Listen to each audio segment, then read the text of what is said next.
Hawkball.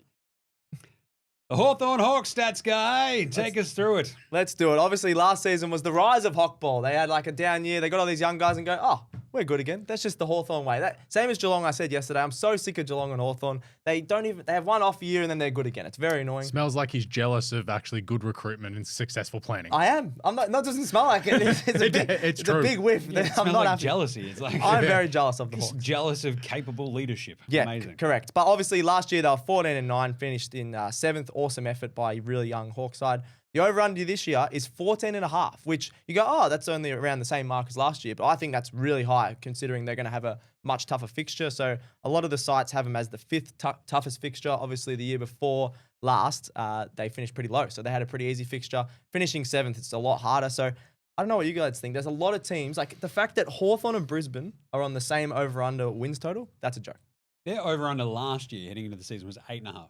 Yeah, obviously, smash that. And we went back to it a lot last year. Remember when they went 1-6 after getting belted by 90 at the G by the Swans? We're like, oh, they're not good. The chatter we were having last season was like, is Sam Mitchell going to get fired? Yeah. Did we? Yeah. We were halfway through that game going with the Hawthorn fan and our boss Adam be like, is your coach going to last? He's like, oh, don't know. I don't even remember that. I just remember Hawkball as being awesome. And obviously they got the 14 wins. Give us a yeah, nah then. Nah. Hawkball, was it a one-hit wonder?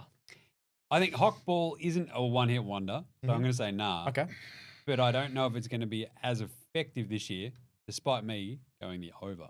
You've gone the okay. 15-8, same as Carlton. Yeah. I think it's not a one-hit wonder, but I think its effectiveness probably, as teams now get an entire offseason, a game plan for it when they look at them, they have tape on it.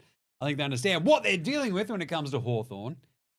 I don't think it's a one-hit wonder, but I think it's still good, if slightly less effective. I think they're just a better team, though, because you'll get into their ins and outs. I was about to say that, yeah. Wow. Yeah, their ins and outs. Obviously, you got Josh Battle, who's a Jet, and then Tom Barrass, who's just premiership player. He's an absolute star. Their back line is going to be so solid. I'm a little bit worried about their forward line. That's why I'm going the under, and then their tougher fixture. They've got to play Carlton, Port Adelaide, Melbourne, Brisbane, Collingwood, and Adelaide. So there's twice. Twice. Sorry, played them twice. There's about 5 teams in there that could make the finals. So that's a really, really tough fixture to play twice. So yeah, Hawkball, I don't think it was a one-hit wonder, but it's going to be a tougher year for him. So I'm going under. Social guy Leo, how's Mitch Lewis? Yay or nay? Is he fit? No, okay. Well, I had a lot relying on Mitch Lewis being fit for this forward line. He's injured. He's injured at the moment too, apparently. Yeah. I have him on the over, but I wouldn't be very surprised if it slips under. Just with the much harder draw this year compared to last year, I think defensively they're going to be very strong. But again, it's that forward line that I'm concerned about. But also, Will Day could just win the Brownlow. So yeah, Will Day's looked really good in preseason. Get him in your Supercoach side. Just a must for your Supercoach teams. He looks really good. He could be their best player this year, I reckon. The big call I've been saying all preseason, there's Nick Watson, the Wizard, is going to be All-Australian. So I genuinely reckon he could kick 40 goals, 38, 40 goals, I reckon, this season. 2 goals a game, and he's just going to tear it up this season. 2 a game's 46. Yeah, but he might not play every game. Just around that 2 a game. Yeah. What Jim's nodding his head. That's fine. Yeah. You can hang yourself on your own petard. That's not that. I think it's a decent call. All-Australian Nick Watson, that's great. Yeah, it's a good call. I don't mind it. Yeah. And then with Rising Star, I've chucked in Cal Shadir. I think he's going to go really well. They will rely on him a lot, though, like you said, if Mitch Lewis isn't playing. He's going to have to kick a lot of goals because their smalls, are going to chip in. But big forward needs to fire up. And I think they're most improved. He was solid last year, but I think he can take another level. Is Connor McDonald. So they've got the pieces there to go on that over, but I'm just going under because of their tough fixture. I'm going slightly over. Yep. Alex? Yeah, I'm slightly over too, but I won't be surprised if they just drop like a random 10 and 13 year. Yep. Perfect.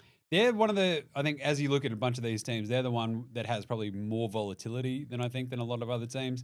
It's like we'll get to Port later on, that sort of stuff. Well, I'm actually really excited for that Hawks-Port game. Ken versus Sicily and Ginnivan, awesome. And it's going to be a lot of beef. I like it. You didn't even say Ginnivan's name until right then either. Well, he's not that good. He's all right. He just provides the vibes. Just let the man go to the pub. They've got about 10 other players. All right.